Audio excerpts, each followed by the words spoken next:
Hey guys, welcome back to Cups of Crazy with Rachel and Lee. Today we just want to first start off by saying thank you for everyone who has subscribed, liked, listened. We appreciate every single one of you. It means a lot to us. Second, we wanted to talk about, it was brought to my attention that the first episode we briefly talked about suicide, and we want to make sure that, those who need help have the information available. So at the end of this episode, and probably most episodes, we're going to put the national hotline for suicide prevention along with a number that you can text. There's so many different ways, like there's outlets. So just, those are available, and we're available as well. So I found a more or less definition just for like what red flags are, something that kind of sums it up. And it says something that your partner does that indicates a lack of respect, integrity, or interest towards the relationship. And I think that that's a pretty good sum up, because I can go from one end of the spectrum of like small red flags that you might be able to let go or ignore to the bigger ones to which, you definitely need to cut the ties. Totally. Yeah. So what do you consider some red flags? So I think my biggest thing is secrets.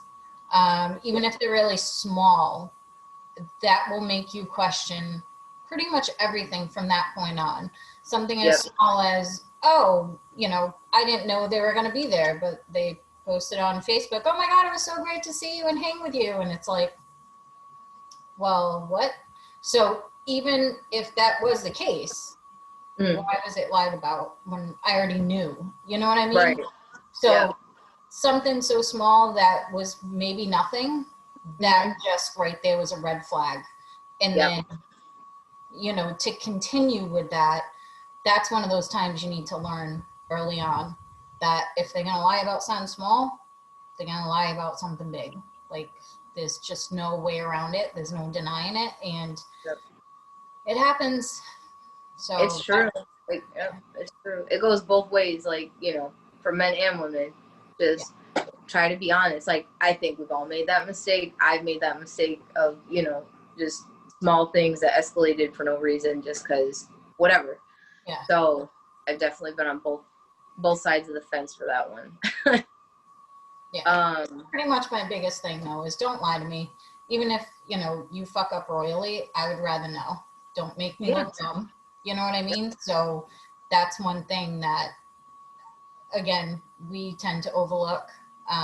But we also try to see the good in people, if that's like one of the smallest things, and nothing else besides that is making you question. That's kind of how it gets slipped under the rug for a long time.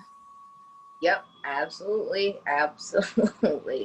And like, there's a meme that goes around that's like, the problem with red flags is that I like them.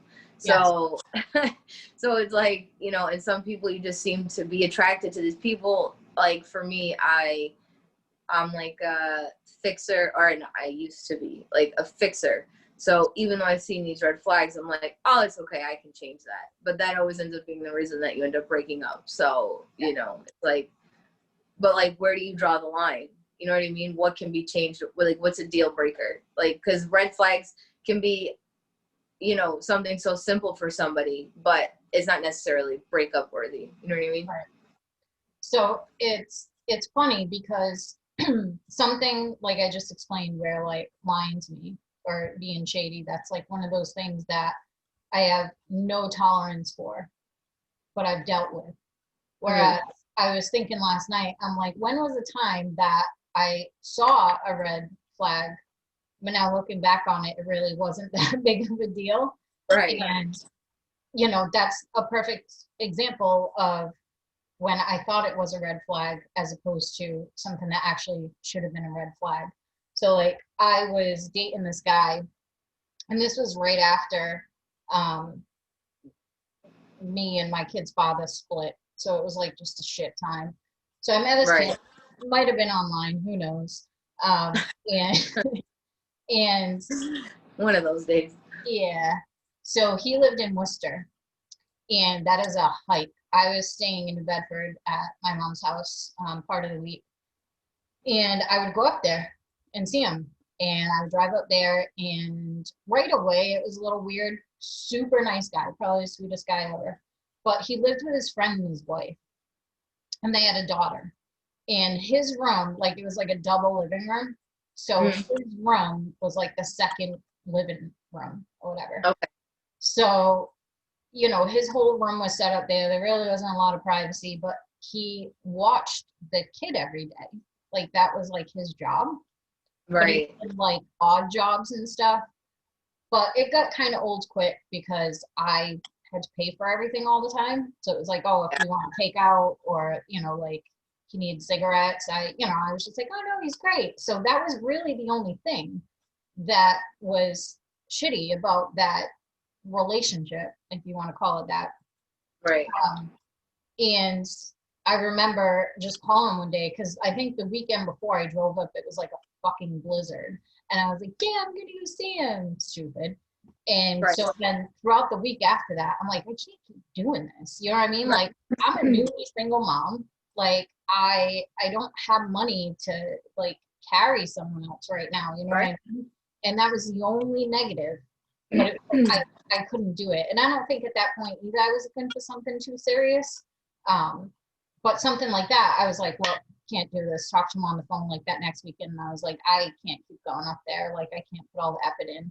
And Yeah. he was really sad. And I remember that. And I'm like, Jesus, like that was kind of rough. But then some of the stuff I've been through since then, I'm like, seriously, that was your red flag, you know? And well, but it drains you. So it's like, you know what I mean? Like if it's something that's like that, like, you know, it's not like a red flag, but if it's draining from you, like, and financially especially, it's like you don't care about their financial situation, but if it starts impacting yours, then that's when it, you know, it's an issue for you for life.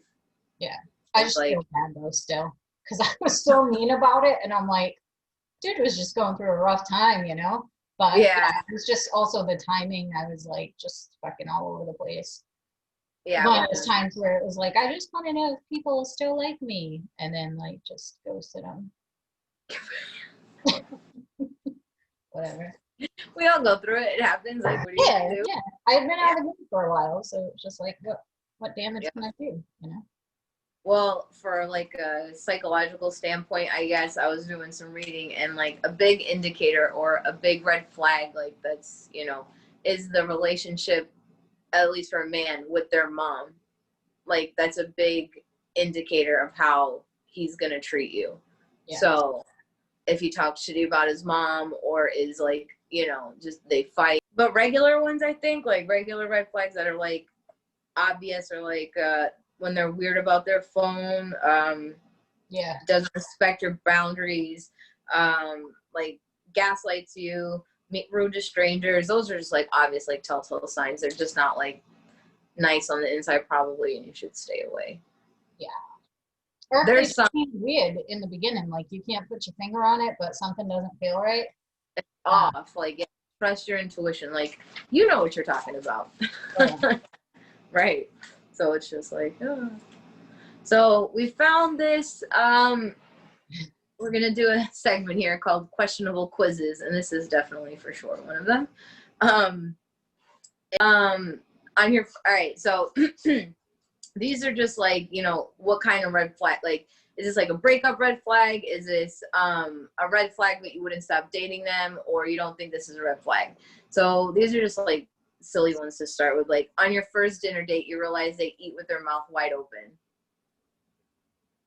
Okay.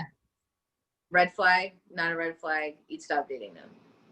Not a red flag. You don't think this is a red flag? Only, no, wait. Yeah, no. No one else thought that. No, 62% said that it's a red flag and I would stop dating them. Oh my God. That's harsh. Like, just tell them to chew with their mouth closed. Yeah. Or maybe it's try like ASMR eating. That could be it. There's some weird ASMRs out there, I heard. The person you're dating is really good looking, but they have poor personal hygiene. Poor personal hygiene. Yeah, stop dating them. I can't deal with that. Yeah, I don't like smelling people. Yeah, 46% said that they wouldn't stop dating them. Well, they're gross too then. No. Yeah, that means that they have the same kind of hygiene. 52% said yeah, they would stop dating them, and 2% said it's not a red flag. Maybe. You find out the person you're dating is still living with their. Yeah, I can't comment on that one. I didn't look at these questions ahead of time. You find out that your person you're dating is still living with their parents. I'm sorry. Because I had to move back into my mom's because of everything that happened. Oh, I didn't even think of that. I don't even have my own experience.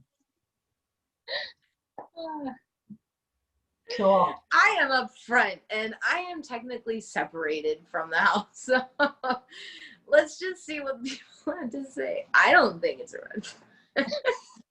It's different times right now, bro. I'm so red. I can't. Let me see. Hold on. Why is it? Okay.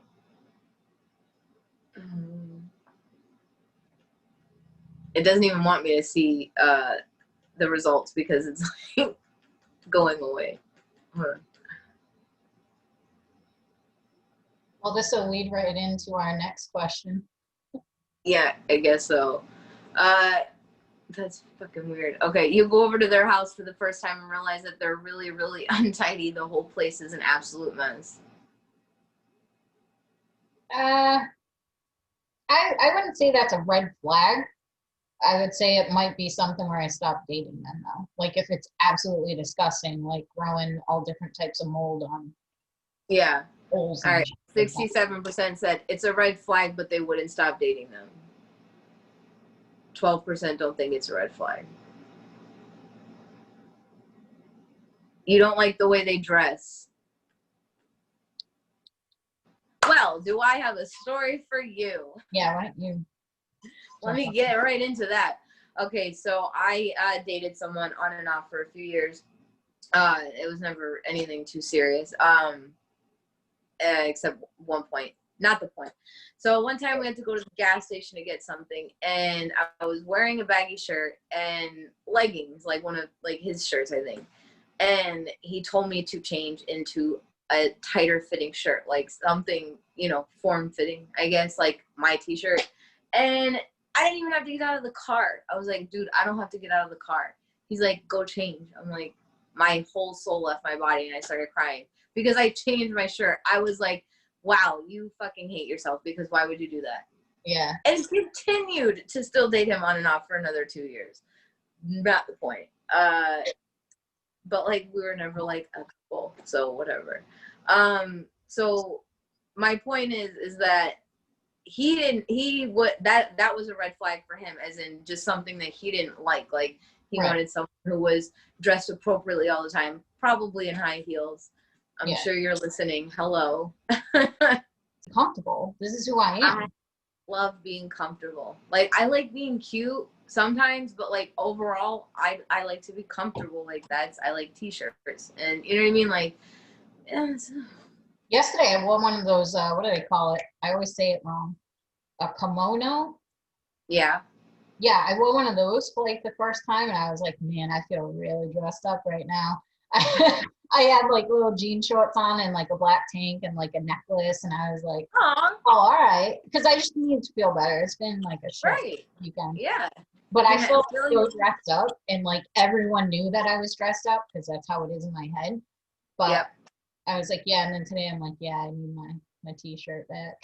Right. It was nice, but yeah, it's on my terms. You know what I mean? Like if I want to dress up and wear a dress one day, all right. It's honestly when I wear a dress because I don't want to wear pants, but no one needs to know that. It's just, you know, it's how I want to be, whatever it is.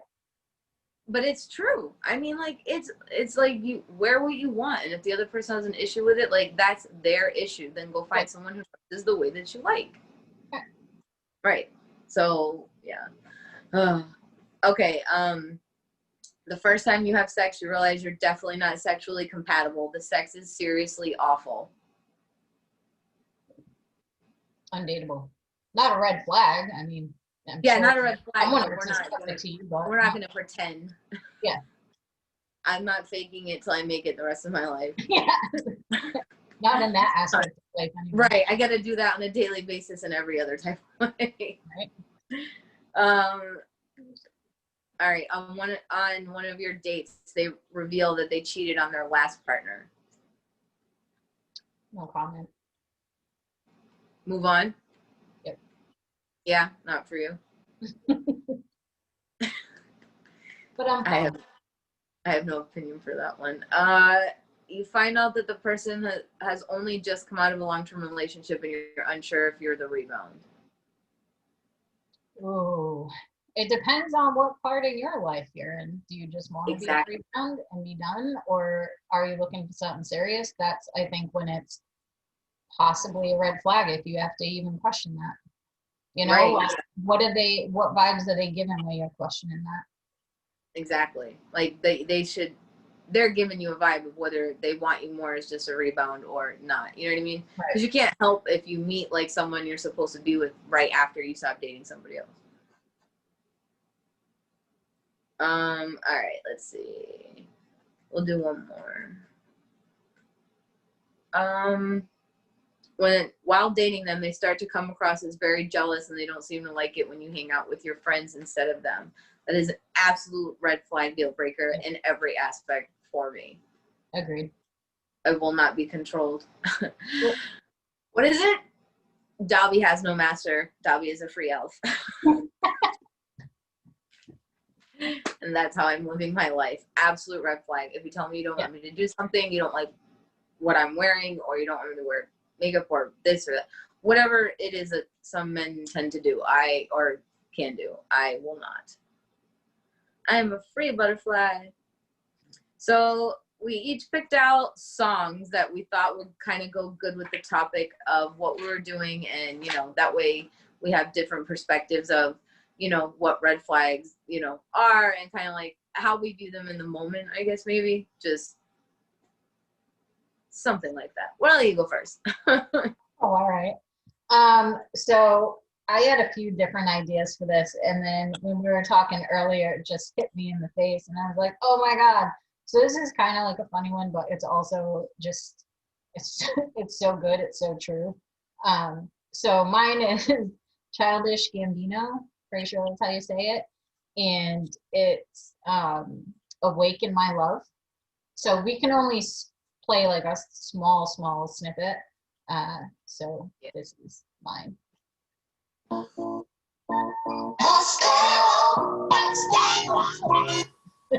And that's all I'll play. Yeah. They won't. They will not. We will not let these red flags, they won't. All right. So for mine, I picked this one because Mother, shut your mouth. Carry on. Because on a more serious note for red flags,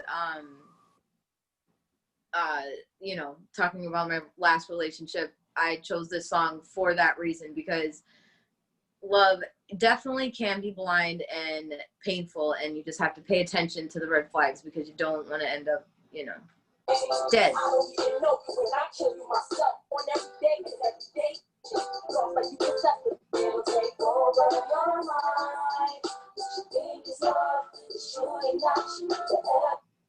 And that's that. Yeah. Who was it? Yeah. Huh? Who was it? The song? Oh, that is Love is Blind by Eve. Yeah. Co-Rough Riders. But yeah, so that I chose that for that reason, just because it is something serious, and if you ignore small things like jealousy and all that escalates very quickly into other things, and don't even risk it to find out if they can change. Just keep it going and hope that they change for themselves. So, word up, yo. So let's go on to the next question. Are you the red flag? Yes. Yeah. I've been. Yeah. I am. And the reason I am is it takes a certain type of person to handle what I bring to the table. Yep. And I've always been one where it's like, you want to go, go. Like, this is who I am. This is how my brain is. I literally can't turn it off. Yep. And I think the only time in my life where I had more control of my reactions to things was only due to the person I was with, because Right. they instantly knew how to pull me back in and make me feel better about whatever it was. Or they would be like, okay, something's going on. I know you don't want to talk about it, but let's talk about it. You know, and Right. they had that empathy where they made me just feel more comfortable coming to them with certain things, even if it was like, you know, what we like to say, the dumbest little thing. Mhm. He took it so seriously and made Right. sure to make me feel okay about it and reassure me, you know. So I know I can be a red flag, but it also depends on the person. Not to say if you're not man enough, but honestly, if you have no idea how to handle emotions, Mhm. to be empathetic towards someone, it's not going to work with me. You know, Yeah, like you don't. Yeah, whatever. you don't have to know like about like depression, anxiety, bipolar. You don't have to know about it. It's good to be versed on it, like, but Yeah, it's, you don't have to know to be able to be with someone who has any of these mental health issues. You just have to have compassion and be empathetic right, and a kind human being. And those are the, like, shout out to anybody who deals with, you know, and stays in relationships and is helpful, because it's not easy to deal with someone who no, can have mood swings. That comes across on anything that I've looked at, like mood swings are a red flag. But it's, you know, it's situational. You know what I mean? right, Whether you decide you're going to try to help yourself or not. And then if you have a partner who's going to help you when sometimes you're slipping or whatever. right. Yeah. Agreed. Yep. I've definitely been there too. So with the mood swings and, you know, Yeah, and I just think, I think, you know, until you have someone in your life that um reassures you that it's okay to have those mood swings and stuff, as long as you're open to communicating about it, which is something I've always struggled with, except in that relationship, because right from the get-go it was like, something's wrong, let's talk about it. And it was never like a negative thing where I felt like I was going to vomit if I brought it up. You know what I mean? I didn't yep, want to, like, and that still happens to this day, where like I will literally tremble if I bring up something that may cause a negative reaction, you know? yeah, So I think knowing that it can be done is probably something that I still strive for, and hope that, because it also depends on you know what I right, mean? And how you're, if you're willing to communicate. You know, there's been times where it's like, nope, nope, I'm fine, and I shut down. But it yep. stems from how, you know, it all started. So it's so tricky, but you know, I know that it can be done. It's tricky, it's tough, and some It people is. just don't want to deal with it. And it's like, no, I, I respect that. yep. Probably could have told me sooner, but whatever. Right. No big deal. I'm the one to like leave. Like if there's an argument that starts, I'm out. Like Yeah, goodbye. Like I will get in my car wherever and drive away or walk away. I don't want, like, when I don't want to deal with it at the moment, I don't want to deal. And there's nothing that you can say or do to make me feel better. But right, also it depends, like if it's just me or if it's we are arguing about something. right, You can't, you know what I mean? Like I don't want to be forced to talk or argue when I don't, like, especially if I feel like what we're arguing about is crazy or what, you know what I right. mean? It's like, why are we even, it's like, I can't even. So do you want to go into the email? Yeah, sure. Um, Okay. So we got an email. We'll leave them just, anonymous. So basically the last time that we had our last episode, we ended it with a quote, and it was basically talking about fear of failure and success. And they shared a story with us, which we really appreciate. Thank you. And basically, they just want to know how we feel about that. Like, what are our fears of failure? You wanna start with that? Yeah. So that's an interesting one. And when I read it instantly, um, it reminded me of, so I've been with the same company for like 5 years. Yeah. This is the longest I've been anywhere. I'm not really a job hopper. Everywhere I've worked, I've been there for a while. But this was my longest run, and this is honestly um, the best company that I've worked for as far as like the environment. It's Yeah. always been like super, fun. And even though like what we do is mentally draining at times, everyone that was around me was just like amazing. So it was like, a little family, not corporate, even though it's a big company. So just all those things, it was like magical to be part of this company. So when the pandemic hit, I was furloughed. So it gave me a lot of time to kind of think about, what am I going to do if I don't get brought back? And that fear that I was going to have to start over again. I was going to have to prove myself again. I was going to have to start at like, $13 an hour, which at this point, like it's not something that I could live off of, or comfortably anyway. Obviously I could, but it was just that feeling like, shit, I got to start all over again. I got to go into a company that is probably going to be far more corporate than I'm used to, scripted type of phone calls, that type of thing. Right. So the anxiety with that was just overwhelming because all I could think, even though there was nothing I could do about it, like I was furloughed, I understood why I was furloughed. But it was still in my head, well, you failed. You're going to have to start over again, Right. It sounds crazy, but that's how I looked at it. And looking at different jobs every day, it was like, dude, how are you going to do this? And I always say, like, the company I worked for, they are so different from anywhere that I've ever worked.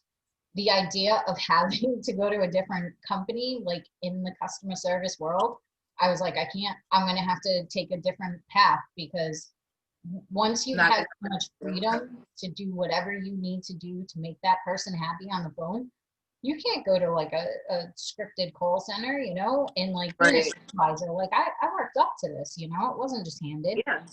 Right. So that was something most recent where I was like, holy crap, even though it wasn't in my control, that fear of starting over again. So that's mine. Well, that's awesome. And I get it. Mine for me, like, I always have this fear of that I've learned over like, I think the past year and a half of like learning more about myself, like working on my inner self. I have to say it like that. Yeah. And I've had like this fear of like wasted potential. Like I'm getting older and it's like, I know I have potential to do something. Remember I sent you that, that quote the other day about you have no idea, like that you're helping people, blah, blah. And you're like, I have to figure out what it is. And I'm like, we're doing it. You know what I mean? So to me, it's like, or to maybe other people, it's like, oh, a little podcast, but it's like, this is something that I never thought I'd be able to do. And that goes with my YouTube channel that I haven't continued. Like I still can't figure out why I haven't done a video.